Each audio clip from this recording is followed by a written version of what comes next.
Hello, good day from everywhere you're watching us from. I'm Stephen Popola, and I'm welcoming you on board this module 2 of mass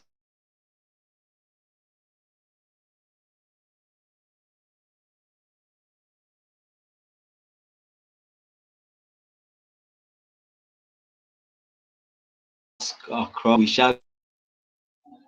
On module 2, we shall be looking at soil health management, and our facilitator is actually ready for us today. So if we are joining us, wherever you are joining us from, kindly signify your presence by telling us your name and your location. Let us know where you are joining us from. Let us know your name and where you are actually joining us.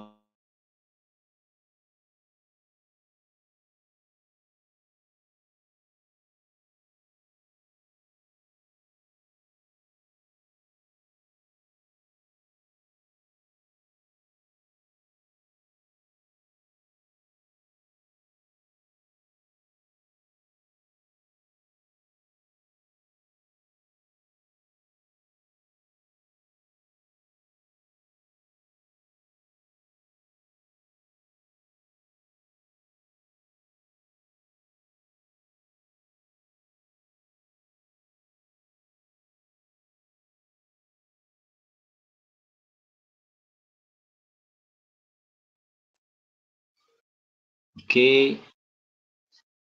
All right. We already having people joining us.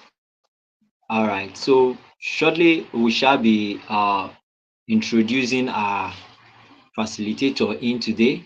But first, let me just tell you about mass crop production. That is maximizing your crop production. It's all about empowering our farmers, agri extension officers, and every other person interested in improving their productivity and profitability in crop production. And we've looked at the introduction. One of the most important parts of farming is the soil health management, because if you don't get it right with,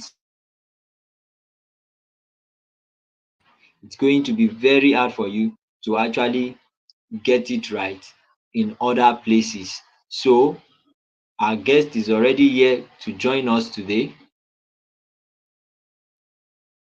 If you can hear me, please let me know. Can you hear me? Okay, good.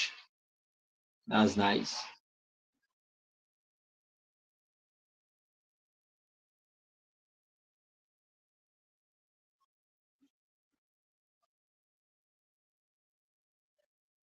Good, good.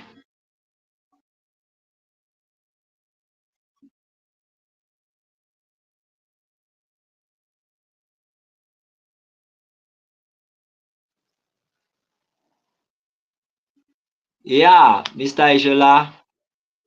Hello, Yes, sir. sir. Can you hear me? Yes, I can hear you clearly, All right. loud and clear. Thank you so. You are welcome on board. You're welcome on board. Thank you Uh, so much. we know you actually sacrificing a whole lot to be here with us today. We really appreciate your efforts, sir.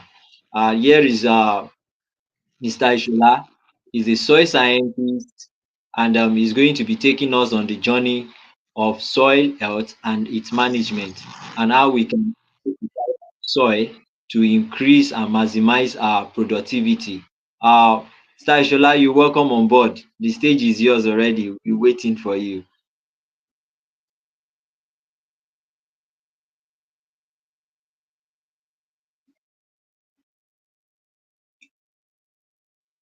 Hello.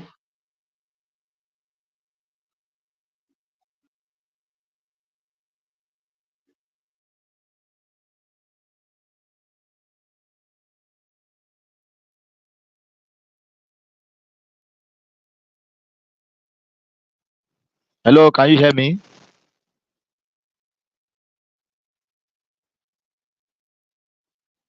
Hello, hello, can you hear me, sir?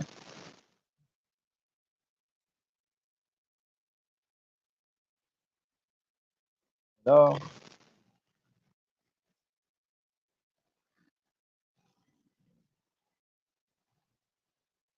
Hello, sir. Can you hear me?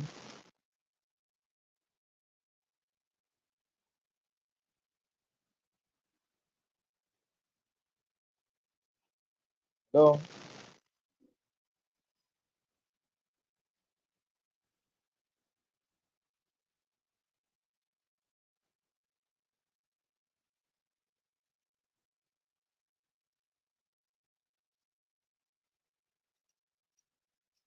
Hello.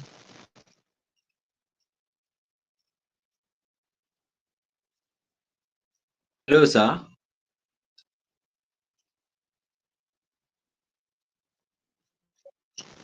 Hello, sir. Hello. I think your network at that side is bad. Can you hear me?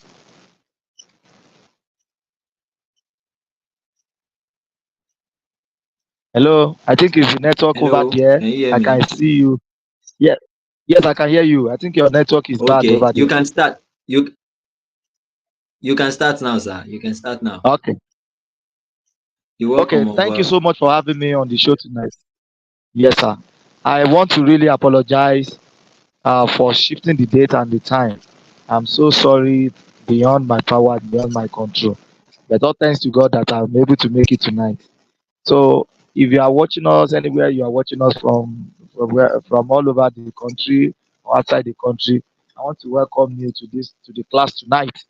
I'm Ishola Oluwashina by name. I'm a soil scientist and I'm a lecturer. So without wasting time, I want to go straight to the business of the day. This is about soil health.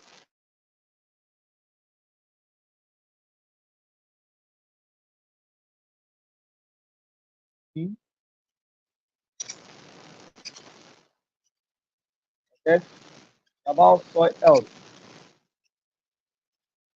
Anybody here listening? Can you hear me? Okay. Now, if I may start,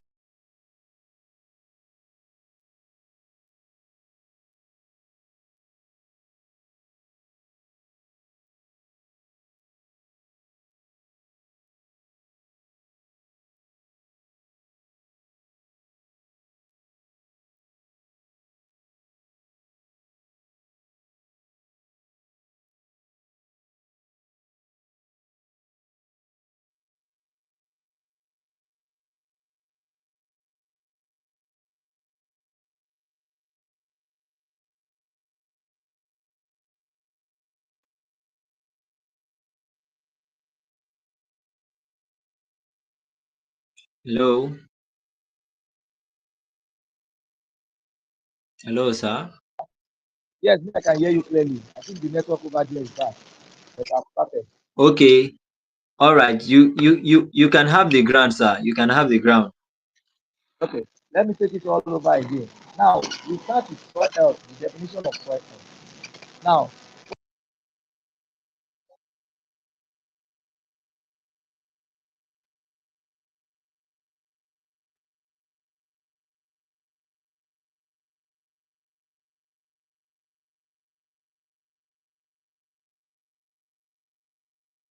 and the biological processes of soil, the big properties of soil.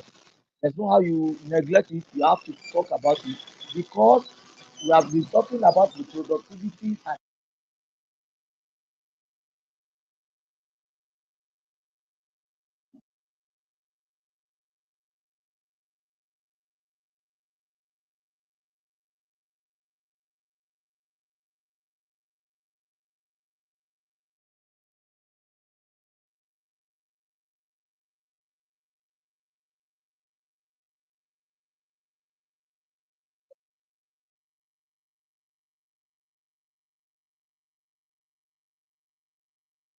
why the macro part, which is talking about here, is being filled with here.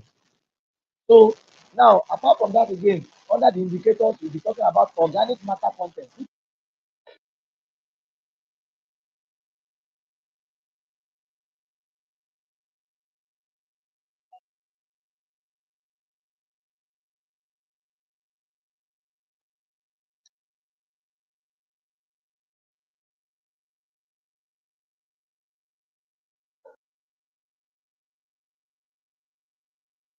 Hmm. Hello, sir. Hello, sir. Yes, sir. I can hear you, sir. We are lost. We are losing you in between. Like we can. There are some parts we are not hearing at all, and Okay. the participants are actually dropping messages as regards that no voice are from this end. We cannot hear anything again.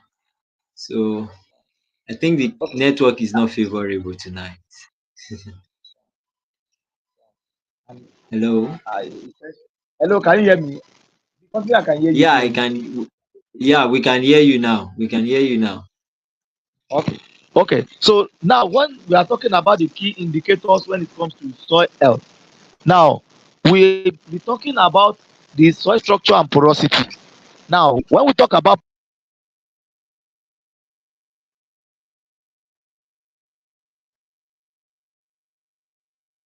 We lost him again.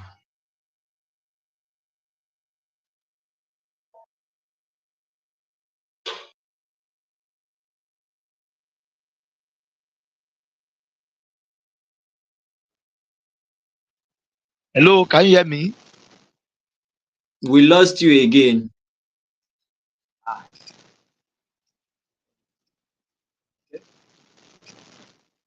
Hello. But can yes, sir, me I can hear you very well. I Okay. hope it's not the We I can hope it's hear not the you. network is very well. Not at all, sir. If it's the network over here, we won't be able to actually broadcast this.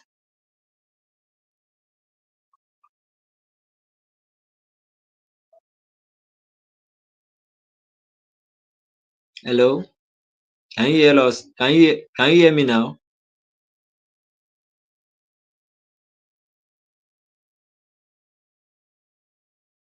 Um. All right.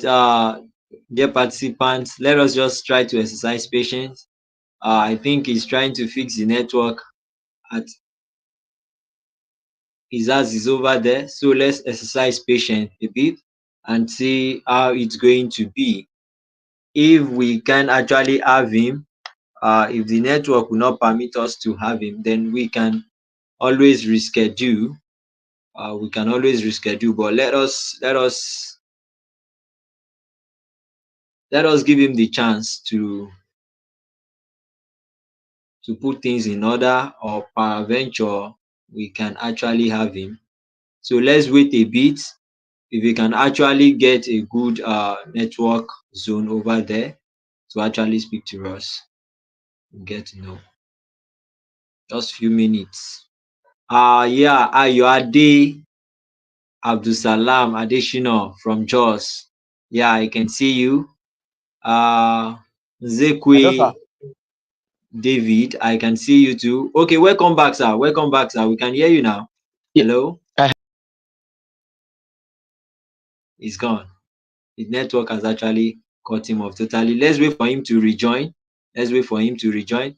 Yeah, David from Delta, Nigeria. Yeah, we can see you. Taiwo, Israel. Yes. Taiwo, Israel. Oluwadara from Isheyin, Oyo State. We can also see you. All right. Okay. The complaint made by, we also experienced the same thing. That's David. The voice from his end, we're not getting that. Then Ayuade Salam, thank you for the feedback. Thank you for the feedback. Uh, yeah, he's back now. Let me bring him back into the studio. We hope the network will be favorable this time around. We hope the network will be favorable this time around. hello. Hello, sir. Yeah, we can hear you now. Good. I quickly switch network again. I may be Okay, switching okay. network the moment. Sorry, sir. So now let me go back All a right. little bit. Now, when we talk about the key indicators,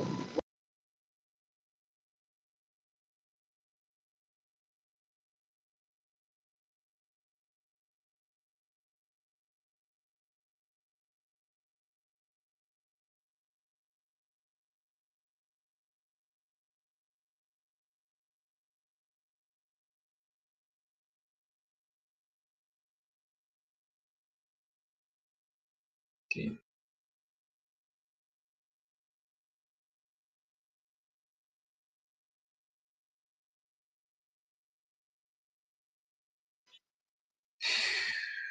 He's Hello, really I hope you are trying still his with me. best to be with us.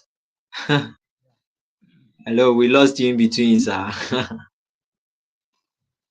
Okay, But can you still hear we me? can hear you now. Yeah, we can hear you Good. now.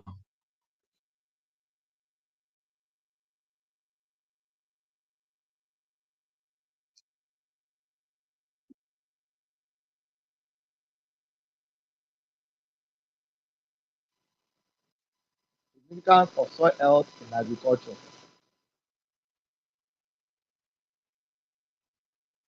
Okay. Now, number one thing is that increased crop yield.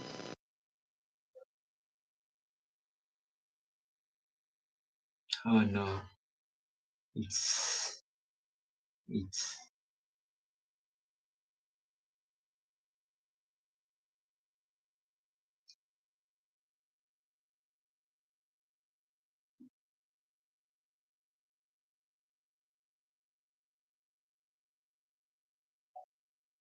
no.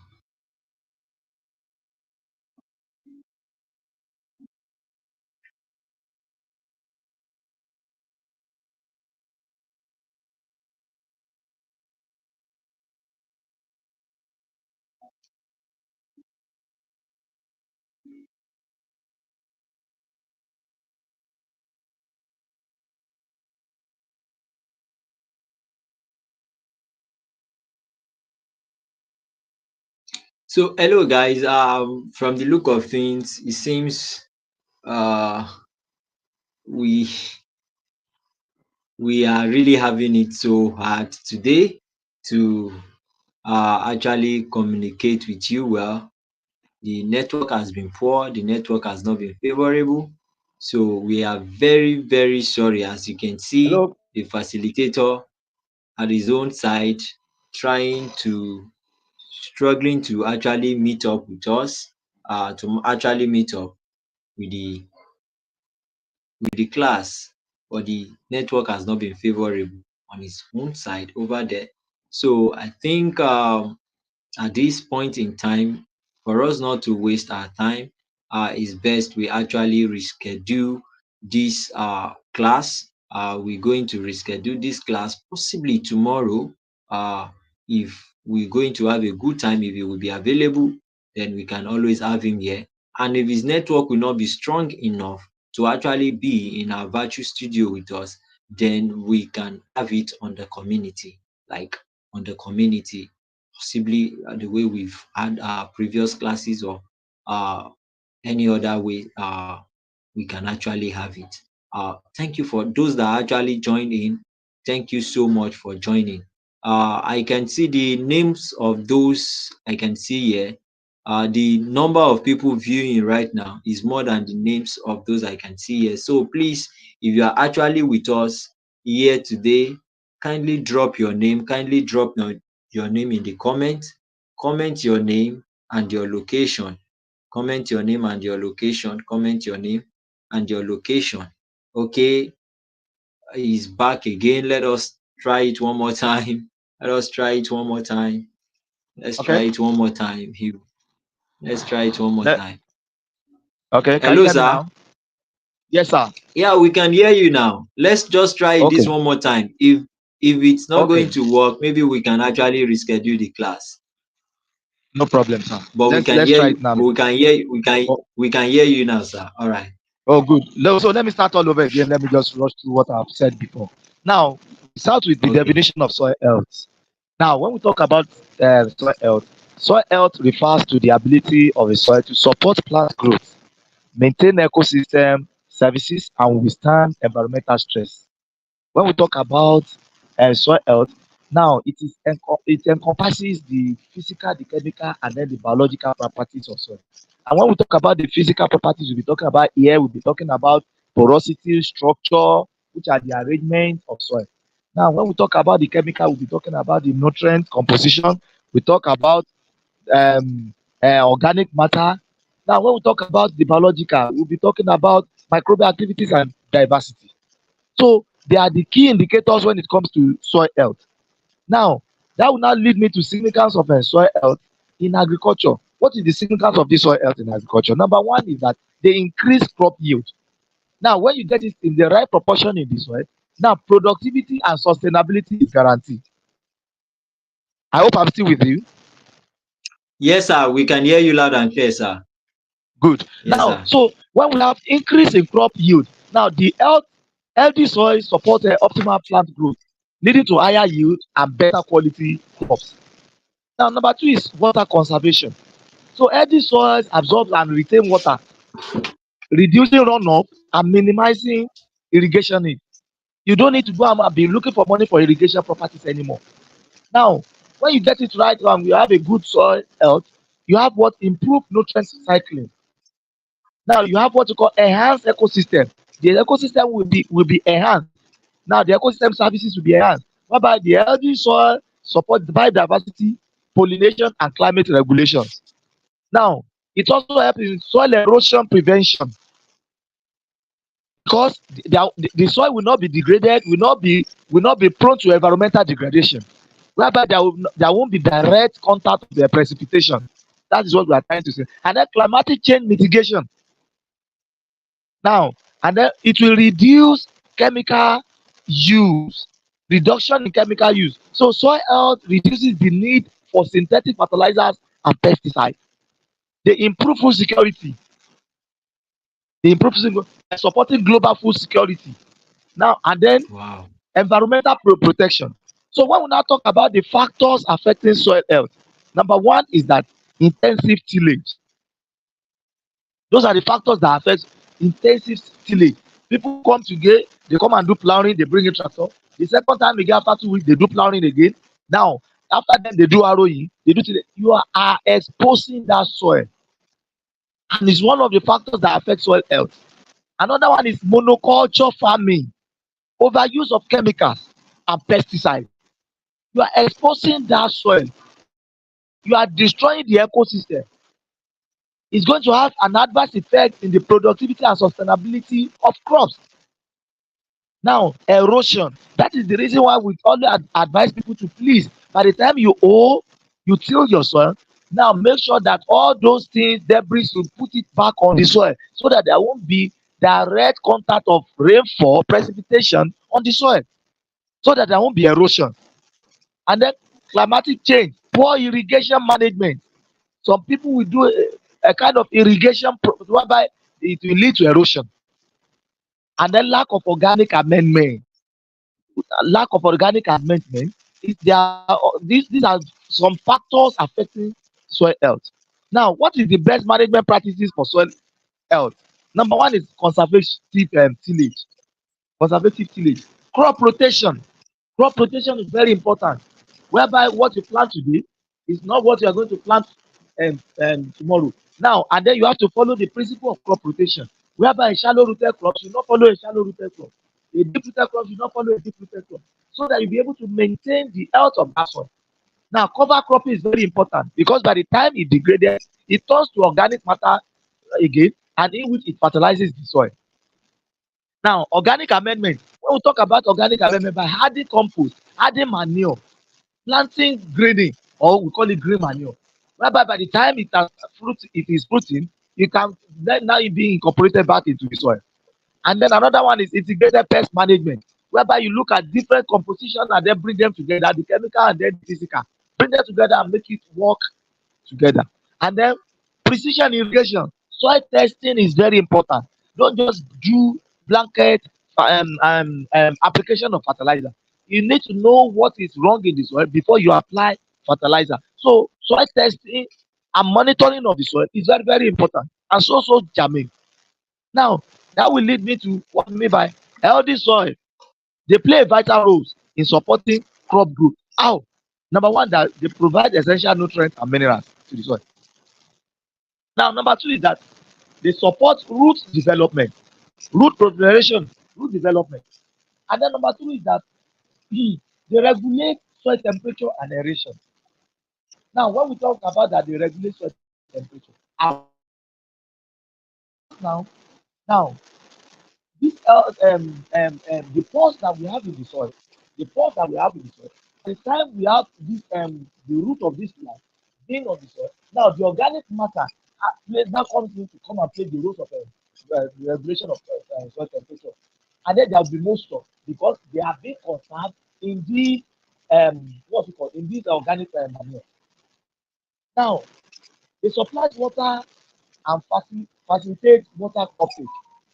They support beneficial microorganisms and soil biota.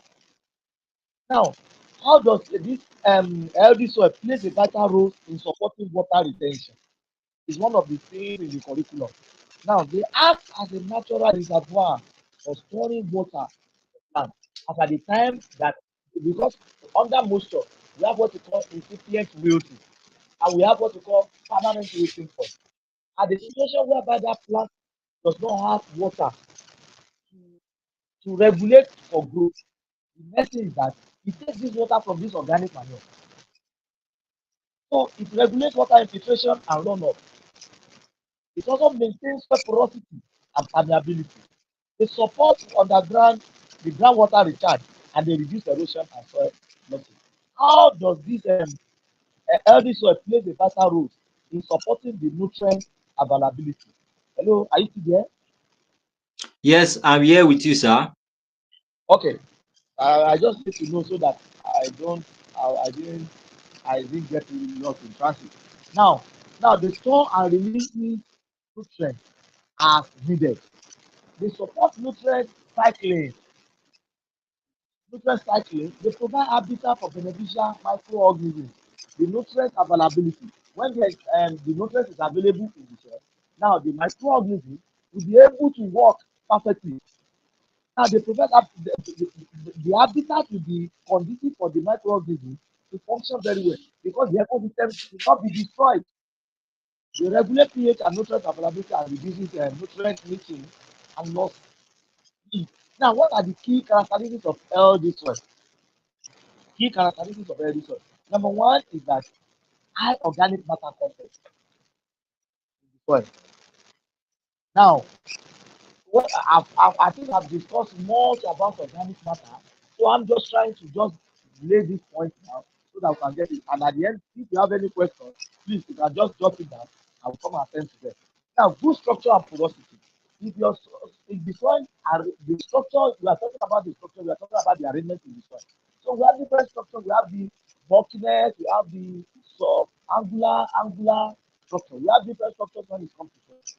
Now, when you go deep into it, you understand that. Now, the porosity, you know, when the structure is not good, the plant productivity will not be good. And that was the reason why I always, whenever I'm in the plant, I always ask the question: if one may be faster and not be productive, what could have been the reason?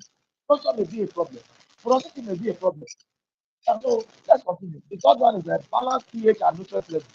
Active soil biota and microorganism and adequate water holding capacity are the key characteristics of healthy soil. Now, what are the benefits of this healthy soil? Number one is that they increase the crop yield and quality. Now, in class, most of the time I ask people, you grow maize. At least if actually you grow, you sow one maize in the soil, you are expected minimum of 50 corn, minimum of 50 corn by the time you sow one corn. So increase in crop yield is one of the benefits of this healthy soil. And then quality, improve water conservation and efficiency because they will be able to bind soil particles together, and then there will be conservation. Now they have nutrient availability and uptake, whereby the nitrogen, phosphorus, potassium, sulfur will be available for plant to grow. They reduce soil erosion. When the soil is being binded together, there will not be an external attack. External attack will not be able to function very well. So they improve climate change resilience. They reduce chemical fertilizer and pesticide use and then economic through reduced input and improved productivity. What are the practices that promote healthy soil? Number one, cover crop, as I've already said. Agroforestry is very important. Agroforestry.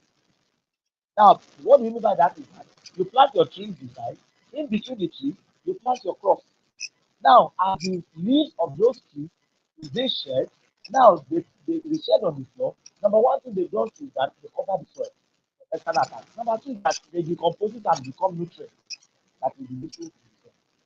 Now, soil testing is very important. Minimum tillage or no tillage farming is very, very important. Crop rotation, cover cropping is very important. Organic amendment, addition of organic amendment is very, very important. So that is that. Now, that will now lead me to I don't want to go much into the types of soil degradation. And then now I want to talk about the soil composition. Soil composition. Now, when we talk about the components of soil, number one thing is that we have the minerals. Now, when I'm in class, I always tell people an ideal soil is divided into four components. Now, the first component is about the minerals. Now, minerals in the soil in an ideal soil contains 45%, or at times you see in some textbooks they say 45 to 50%. And then when we talk about um, that, we talk about township clay. Now, and these ones are being derived from the weather drops and minerals. Now, the second one, the component is the organic matter. Now, this organic matter, the composition is between 5 to 10%, but some textbooks they will tell you it's 5%. Don't forget the first component is mineral, which is 45%. Second component is what the organic matter, which is what 5%. That is sometimes if you see this 5%, that is what we call an ideal soil. Now the third one is the air, which is 25%. Now sometimes if you say 25 to 30%, and then water, which is also 25%. So those are the key components of soil. So when you are talking about an ideal soil, you are talking about the minerals, you're talking about what organic matter, you're talking about the what air and then water. Now air and water are the same proportion, which is what 25% each. Now, but organic matter is 5%, whereby the minerals is what 45%. Now, what are the other key soil properties? Now we'll be talking about the pH, the soil pH, which is what we are reading the level of acidity and alkalinity in the soil. Now it ranges from the 0 to 14, whereby we know that the 0 to 6 is acidic, whereby 7 is what neutral, and then 8 to 14 is alkalinity. Now, as you are going from the 0 to 6, you are decreasing the acidity. So you know that from 0, 1, 2, 3, 4, they are strong acidity. That's strong acidity. Now, going from 8, 9, 10, they are weak alkaline. Now, but by the time you are getting to 10, 11, 12, those are strong alkalinity. So, pH is another key soil property. Another one is texture. Now, when we talk about texture, we talk about sand, silt, and clay, and we have 12 classes of soil, of texture. Now, what are these? That is when we be talking about sand, silt, clay, sandy loam, sandy clay loam, loamy sand, loamy clay, and so on like that. 12. And then after determining it in the soil, we have two methods in which we can use to determine that. We have the laboratory method, and then we have the what? We have the feeling method. Now, when we talk about the feeling method, that is when you use your longest finger and then your thumb. You pick up the soil sample and you moisture it with little water, and then you rub it together. By the time you rub it together, it is only being done by professional expert. Now, that is when you can get the texture of that soil. Then for laboratory methods, we have different laboratory methods that can be used. Whether you take a soil sample to the laboratory and they determine it for you, they'll be able to tell you that this one is a sandy loam soil, this one is a loamy sand, this one is a loam to loam. Now, another one is one called structure. Now, this refers to the soil arrangement of particles and pores in the soil. Soil arrangement, so structure. Another one is porosity, which I've discussed about. We have the micropores and then we have the micropores. Now, the macropores, which is the big pores, is this thing with air. Whereby the micropores, which is the smaller pores, is this thing with water. There is some situation whereby you have the two pores being filled with water. That is what we call abnormality. And that is when we have flooding or we have what we call saturation level. And then the kind of crop you can grow in that condition can rice, sugarcane, and so on and so forth. And when we talk about rice, we are talking about the lowland rice, not the upland rice. So there are different crops that can be grown in that situation. So the right proportion is for it that you have the bigger pots to be filled with air and the smaller pots to be filled with water. So after that, we have what we call porosity, nutrient availability, microbial activity. We have microbial biomass. That one indicates the soil biological health and then the fertility status. Fertility status. So what are the factors influencing soil components? We have the climate, we have the topography, We have the vegetation. We have the plant material that is the rock. It's the rock that gives rise to soil. And then we have the time, the process in which soil to be formed, the process in which soil is being formed. And then we have the human activity, which we call anthropogenic activity, by farming and urbanization. So, what are the importance of understanding soil composition? Number one is informed fertilizer and irrigation management. To understand the composition of the soil, because it's going to give you information about fertilizer application and irrigation management. Optimize crop selection and rotation, and so on and so forth. Now, when we now talk about soil testing and analysis, it is very important for you to do what we call soil test and soil test analysis. And another thing is for you to know the interpretation. Now, you are given a soil um, from recommendation and from other work that has been done. Now, if a soil is being analyzed, now let me just give you this tip so that by the time you run an analysis for the soil, you understand some of these things. Now, when you have a pH, I said that one before that, when you have a pH of 6, you should know that that soil is nearly neutral, in which is good for production. And then don't forget, we are in Nigeria, whereby our soil is more of vertical and endosoil. What do I mean by that is that they are prone to erosion as a result of torrential rainfall that we always have. So that is the reason why we have to protect it very well. So now, by the time you take your soil samples to the laboratory, now they do the chemical analysis. The first thing they'll do is pH. After pH, is that they do what we call organic carbon. Now, when they give you organic carbon, recommended organic carbon, moderate organic carbon is between 10 to 14 grams per kilogram. Now, when you see lower than 10, it means that that soil is low in organic carbon.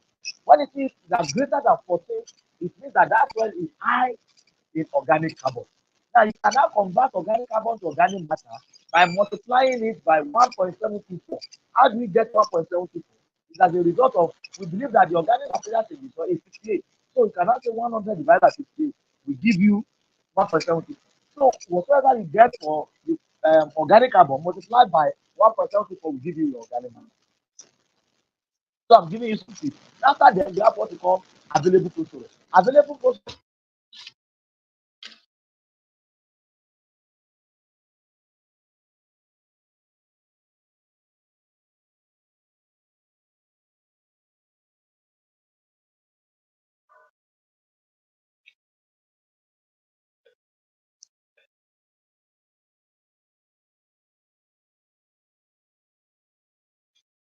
is greater than 1, it means that that soil is low in zinc.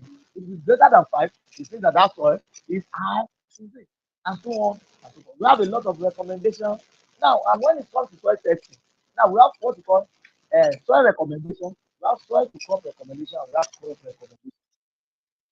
So, in which, as time goes on, you understand what we are. Now, another one is that soil health assessment and management, environmental sustainability, and then cost saving through targeted amendment and so on. Now, you collect your soil sample. We collect our soil sample within the range of 0 to 15 centimeters because we believe that that is the layer of the soil. Now, if you are taking your soil sample deeper than 15 centimeters, you are taking some substance. And that is the difference between um, tropical environment in which we are and then the other environment, which is European countries.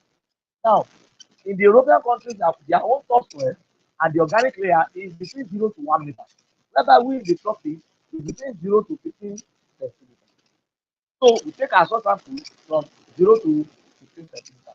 It depends on the kind of method you want to use in taking your soil. You have the stratified sampling, you have the grid, you have the, and so on and so forth like that. You have so many sampling techniques. And then, now, how do you take our soil samples? Now, you can use different techniques in taking your soil samples. Now, maybe you have different color of soil. You can take your soil sample. Now, what will have been the reason why this soil is red and this soil is black? You want to know the reason. So you take your soil sample on in a different location. Now, in a situation whereby you see on the land, you see that there are some plants grown on the land, they are broad, and there are some that will be like grasses. you need to know why is this soil, like where is this place predominantly grassy, why is the other one predominantly broadleaf? And then you know that when you have a predominantly broadleaf, it means that it's also a traditional way of doing, having an showing an indicator of fertility. So when you are seeing something like Akintola, that's seeing something like Childers cucumber, you should know that that soil is what is fertile. So we have so many indigenous methods of it to know that that soil is fertile. Now, I've talked about the interpretation, and then for us to understand the result. So now let me just go straight to sustainable soil management practices. Now, how can we sustain it? Number one is that by using crop rotation. Because the benefit from crop rotation is what? It will improve the soil structure and fertility status of the soil. It will reduce the pest and disease pressure. By the time you rotate your crop, you are growing maize this year, this month. After 3 months, you are taking your maize. You are growing something like legumes. So the pest and disease pressure will be reduced. Now, it improves the crop yield and quality. It enhances biodiversity, and then it reduces soil erosion, because by the time you are growing your legumes will spread on the field, or you are growing something like sweet potato, it will spread on the field, whereby it will not be prone to soil erosion. And then after that, you can now do what you call cover cropping, because that one also will help in preventing soil erosion. It will enhance the soil structure. It will increase the organic matter in the soil, and then it will support the beneficial insects, and it will help the ecosystem. It will improve the water quality, the quality of water. Now, another one is reduce tillage practices, because it will also maintain soil integrity. It will reduce erosion, because the moment your soil is being eroded, that soil is gone. It is better for you to prevent it not to happen than you reviving it back. So it will support soil balance, and it will reduce labor costs. Now, organic amendment. Now, when we talk about organic amendment, we have different types of organic amendment. We have the one we call compost. We have manure, which is the farmyard manure. We have green manure also, or we call it green. Now, let me explain this one by one. When we talk about compost, composting is bringing different organic materials together, and then going through what we call decomposition, and then later turn to become organic manure, in which after being cured can be used on the field as fertilizer. Now, when we talk about farmyard manure, these are our poultry manure, rabbit manure, pig manure, cow dung, and so on. Now, we don't apply all these farmyard manure when fresh. It is always advisable to pack it and spread it somewhere and air dry it. It is when it is dry that you can make use of it. And then another one is green manure. Most of the time we don't practice green manure in Nigeria. What we do is that what they do abroad is that they plant something like legumes, like Mukuna, Italy, or Yoruba call it wheat, or you plant something like cowpea. Now, by the time it starts flowering, now it flowers to a level. Now you now bring in your tractor, or you incorporate it back into the soil. You don't usually do it in Nigeria as a result that people that are waiting for that plant to grow and then to get the fruit and eat, will not be able to wait and incorporate it back.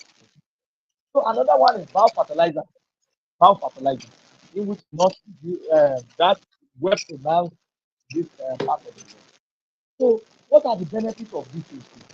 Is that they balance the nutrients that is being supplied to the plant.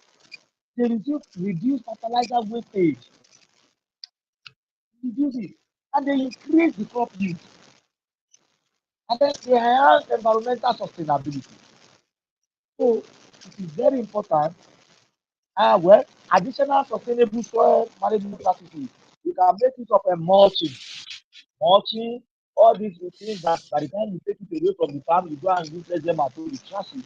So can be taken back to the field and then spread on the soil. That's their own way. Agroforestry, comfort farming, terracing, even though that one will be expensive. Regenerative agriculture, It's very, very important. They are sustainable soil management practices. And then the last thing I want to talk about is how to implement these sustainable soil management practices. Number one is that it can improve, they will improve the soil health and the fertility factors of the soil. Number two is that they increase the crop yield quality. Number three is that they reduce environmental degradation like erosion. Most of the time when I'm in the class, I always ask what's the difference between soil erosion and I forgot. Maybe when I remember, I will talk about it. Now, reduce environmental degradation. They support biodiversity and enhance ecosystem services. Are you, are you talking about soil erosion and leaching, sir? Leaching, that's what I want to leaching. Thank you so much.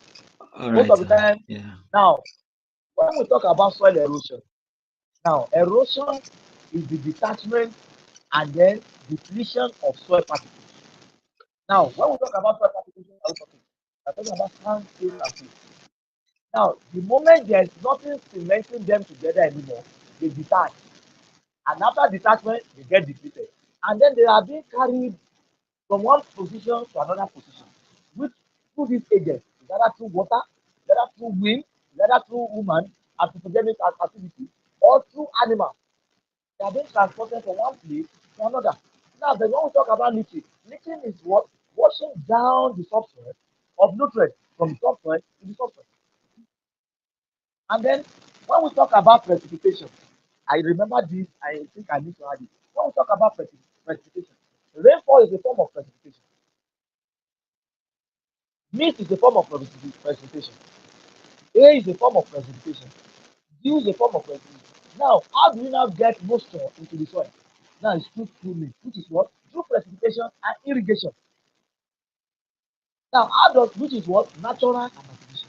How does moisture get out of the soil? Now we have drainage, we have evaporation, we have transpiration. Now, most of the time, I always ask students, can you differentiate between evaporation and transpiration? Now, you cannot differentiate between the two. Now, what is evaporation? Evaporation is loss of water, moisture from the surface. What is transpiration? Transpiration is the loss of water from the plant. Now, I always ask them, what is the difference between evaporation, transpiration, and guttation? Now, guttation is loss of salt from the plant. Now, there's a question I always ask that in a situation where the rain just finished falling in the morning. Now, you are now walking by, you saw bubbles of water on the plant. Now, by the time you are coming back, you are not more seeing them again. Now, what will happen? Transpiration has occurred on that plant. Evaporation has occurred. That is the reason why we now call it evapotranspiration.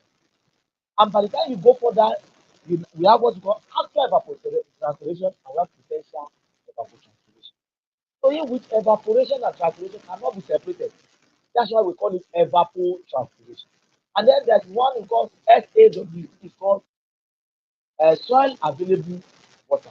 So moisture get out of the soil through those things. And then by the time you are having what we call permanent meeting point, permanent meeting point is at the point whereby there is water in the soil but it's not available to the plant. Now, as at that time, when you add water to that soil, that plant cannot be resuscitated anymore. But at incipient wilting, there's still water in the soil, but it's not available to the plant. But by the time you add water, external water, or rainfall, the plant gets resuscitated. That is what happens to most of our weeds. By the time there is dry season comes, they die. But by the time rain falls like this, they get resuscitated. So as at that time, they are what at incipient wilting, not at permanent wilting. I think with these 3 points of mine, I've been able to discuss much about soil health. So I don't know if actually there's question, but I have a question for us. I don't know if actually there's question from my head. Okay. All right. Thank you so much, sir. Uh, Let us inform them. Okay. Yahaya from Samfara. Oh, you just joining us. You're welcome. Okay, sir, can we just wait for them a bit to see if they've got questions? No problem. But I believe you've got questions too for them, sir. Yes, I have question for you. Okay, let us have After their questions first. So okay, everyone present with us right now, if you've got any question on soil health management, things he has actually mentioned, or the ones he has not mentioned but you have question on and is on soil health management, kindly drop your question in the comment section right now so that we can have your question treated. Uh, so for the next 2 minutes, uh, drop your questions so our facilitator can actually attend to them. Thank you so much, sir, for these wonderful teachings. You're Honestly, welcome. in fact, there is no time you take a class I don't have new things to learn, or let me say, a better understanding of what I've gotten to know. Thank you so much, sir. I really, really appreciate. I really appreciate. Okay, we having them come on board. Let's see if it's question. Okay, Nimota from Badagry. Okay, good. Please, if you've got any question, try to drop your question now so we can actually have them answered. Just a minute to go. Just a minute to go. If you've got any question, do well to drop your question in the comment section so we can have our guests attend to them. Yeah. One thing I've seen about people is that they always underlook the importance of soil health, and then it's always backfire on them. It's always backfire because if the ground is not set, if the foundation is not properly set, then the building cannot stand. That is what most people don't know.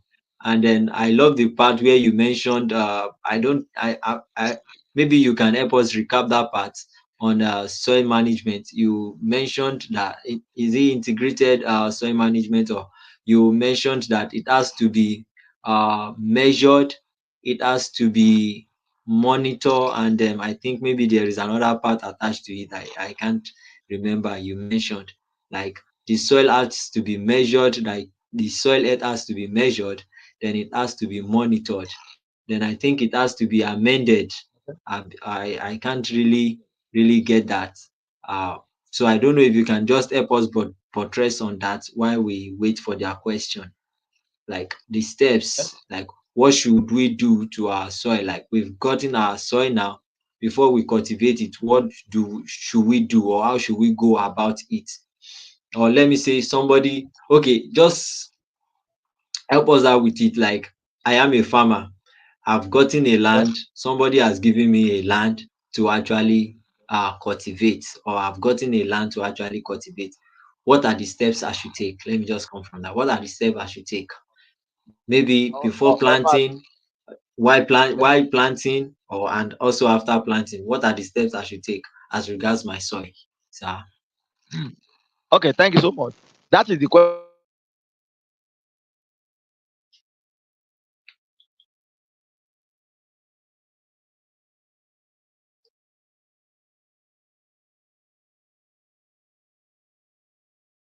So, sorry, we lost him. Hopefully, we pray he gets back soon. Uh, okay.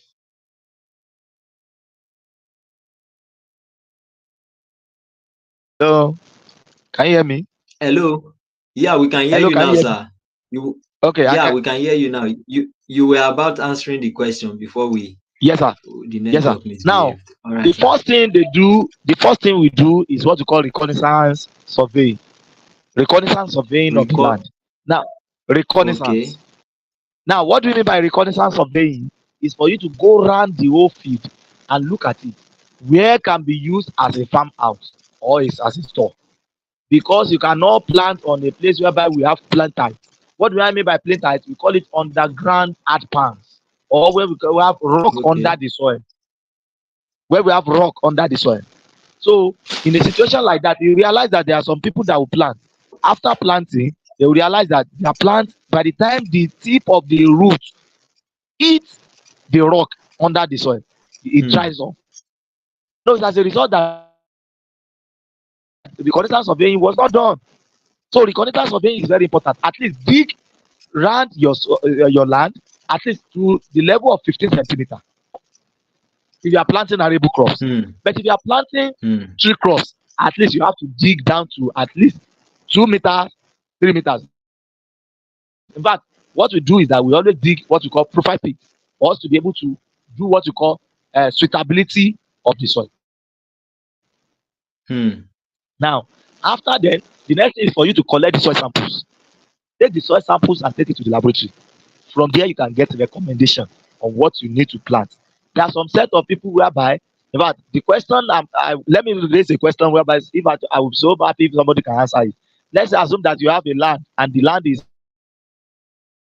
on a hilly place, and you want to use it to grow. That's the only land given to you by your grandfather. How can you go about it? That's the first question. The second question is that you have a land, and the land given to you by your forefathers or by your family is a waterlogged area. What can you do in order for you to maintain it and then uh, grow on it? Those are the two questions I have for you. Now, let me now continue with my own question. Now, is that after getting your soil analysis, the next is that under normal something, when you collect soil analysis, make sure you request for interpretation of that soil analysis before leaving the laboratory. Hmm. Now, what do I mean by interpretation? Hmm. What does it mean? Don't just allow them to just give you 2.0 phosphorus and 1.0. Then you, because you don't have, it does not have a meaning. It's jargons. But what we have given to you is for the interpretation. The interpretation is that they'll be able to tell you that okay, what variables Oh, the so network. so they will be able to And recommend the kind of crops you can grow. okay. Can you hear me? Yeah, we can hear you, sir. I hope you can hear me. Yes, sir, Hello, we can hear you. Hello, we can hello. hear you. Good. Now, so good. So after growing, after doing that kind of thing, that is when you can now go and cultivate your land. Now, there are some places whereby their topsoil is not up to 15 centimeters to use on that crop, I mean on that land. And then you have to be very careful on the kind of delay practice you want to do so that you not expose the soil to environmental degradation. And then one thing I always advise people again is that don't do what we call clear felling of trees. Do what we call selective Hmm. thinning, whereby when you remove a tree here, now remove the next one, leave the third one. That is what we call selective thinning of forest. Don't do what we call clear felling, whereby you remove total. In fact, some people will still go and bring bulldozer to come and clear the land by the time they want to use it for the first time. It is wrong. By the time the bulldozer works on it, it's clearing away the topsoil that will be useful for you on the field. Hmm. So it's not always advisable. It's not always advisable. So after you have done your tillage, you've tilled your land, the next thing is for you to plant. Now, as at that time, another thing that you start looking at is at the tender stage of the plant, you will see if actually that soil needs fertilizer or not. How? Let me give you an instance. You are growing something like maize. Now you are now seeing it turning yellowish coloration at tender the young leaves. It means that that plant needs nitrogen. It's suffering from chlorosis.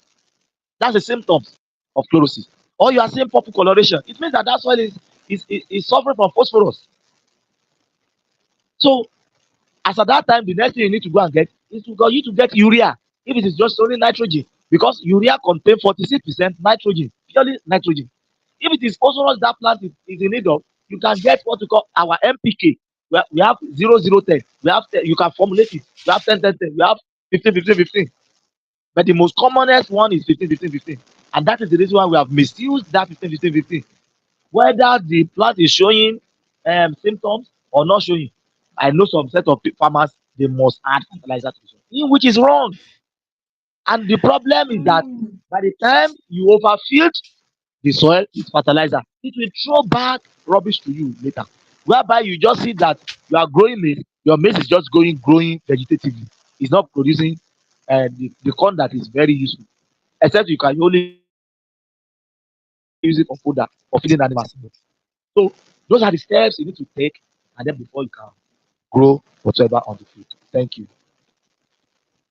Thank you so much, sir. We really appreciate. We really appreciate. Thank you so much, sir, for taking us through that process from the beginning to the end. I love that part where you say, because people tend to believe so much in fertilizer, not knowing that it has there is a way to use it. Like there are techniques to use it, not just fertilizer. Once they hear fertilizer, they just the next thing that comes to their mind is going to increase my productivity, is going to increase my production. So they think it's just like maybe when they say this is a pain relief, and they feel okay, the more you take the pain relief, the better or the faster the pain will go. That makes someone uh, going ahead to take about is it about 5 tablets of paracetamol just to relieve pain as they go, which is you. I love that part where you say when you feed the soil too much of fertilizer than it needs, then it throws back rubbish to the farmer. Thank you so much, sir. I think You're welcome. the question we have on ground, the question we have on ground, the only question we have on ground from Nzekwe, Nzekwe David. I think you've actually answered that a bit, but possibly you may just want to say one thing or two on it. He says, how can we analyze our soil for its property? How can we Okay. analyze our soil for its properties? Now, the first thing you do when you want to do your analysis is for you to take your soil sample, which are and then take it from the level of 0 to 15 centimeters. Don't let it go beyond that one. You are taking it beyond 15 centimeters, you are taking from the subsoil. Now, after taking your soil sample, take it to the laboratory. It is in the laboratory that they will analyze for both physical, chemical, and then the biological. Now, when you are doing that of physical, most especially, what they do for you is particle size distribution, whereby they determine the texture of the soil. Maybe that soil is sandy loam, maybe it's a loamy sand, maybe it's a sandy soil, and so on. Apart from that, if you want to go further, you want to check, you can do what you call saturated hydraulic conductivity. Now, that is for you to know the horizontal movement of water in the soil. And then you can do what you call total porosity. You can do what you call infiltration rate for you to know the vertical movement of water in the soil, and so on and so forth. That is for the physical. Now, for the chemical, you do the pH. After pH, you do organic carbon, in which I've told us the range all these things are. If it is lower than that, you know that there's problem. If it is higher than that, you know that there's problem. And I always there's difference between problem soil and problem of soil. I hope I've not confused us with that language.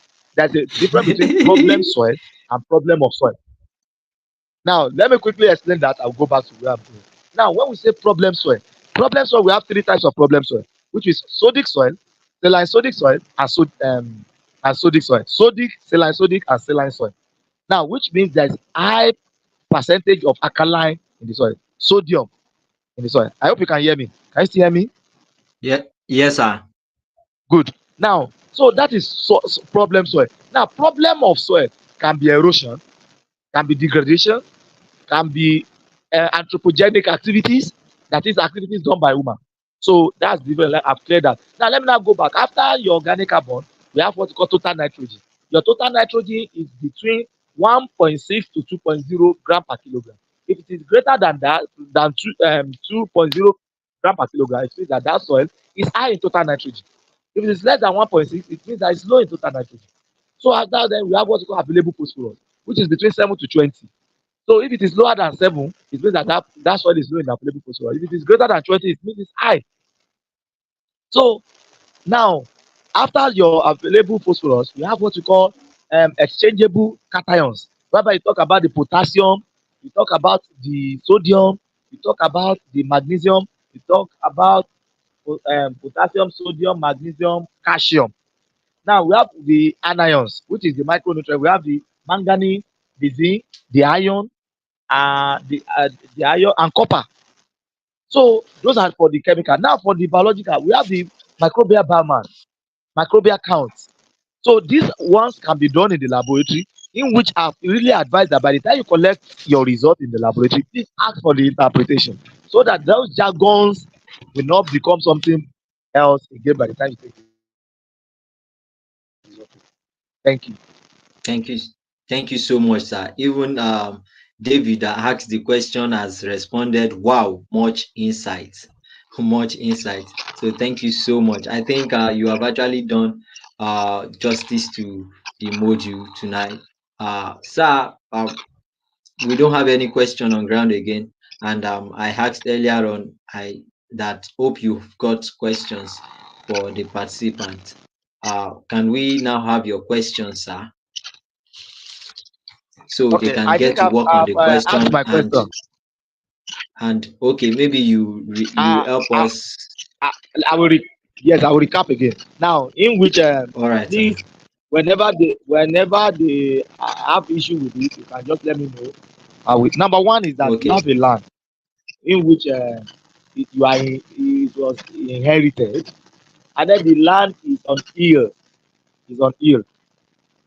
hilly land. Now, how do you cultivate that kind of land, and what are the things you need to do to cultivate that land? That's question number one. Number two question is that the only inherited land given to you by your grandfather is a waterlogged area. Waterlogged area.